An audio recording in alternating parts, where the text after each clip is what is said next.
Good evening sir, good evening classmate. Kami dahil group 19. Ang among topic day is all about evolution of typewriters.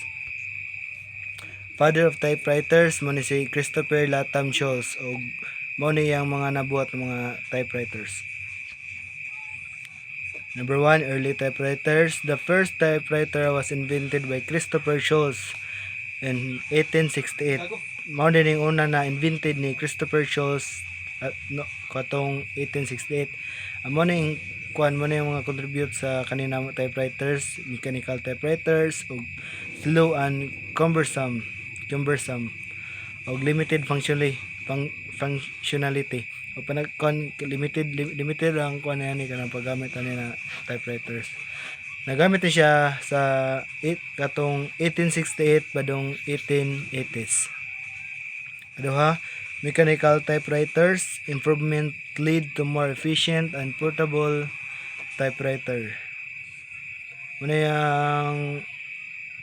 yang kanang yang contribute yang kuan ani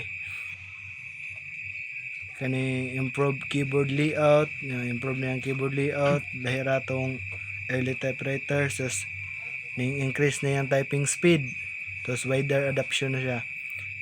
No, nagamit siya tong 1880s padong sa 1920s.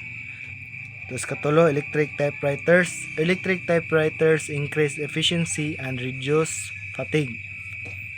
No, yung niya fasting typing speed na paspas na yung paspas na yung pag-type, reduce effort required ug increase productivity. Indot na yung pag yung product. Nagamit siya atong 1920s padong 1960s. Ikaw na po do.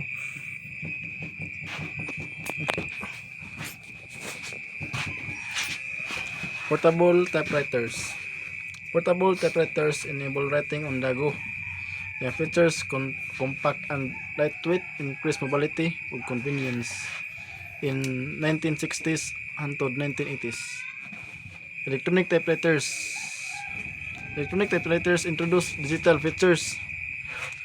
In 1980s hangtod 1990s, yung features is memory storage, autocorrect and spell check, compatibility with computers. Legacy computers. Typewriters play a significant role in shaping writer and communication. The features is influence writing style and habits, or enable mass production of writing materials. The symbol of nostalgia and retro charm. Tapos mao ni ang kuan Morning current nga typewriters. nya diha na tama ng typewriters kay kuan karon daghan na may kuan daghan naman ng na may computer na panagsalan siya magamit usay makita nato siya magamit na sa mga barangay na kaya sa una ang purpose man paggamit sa typewriters kay para ma-plaster ang pagsulat kay sa una ba kay sulat ra ba gyud niya karon ma-plaster ni siya ay ma-plaster ni siya atong una sulat og mo ra ang topic. Thank you.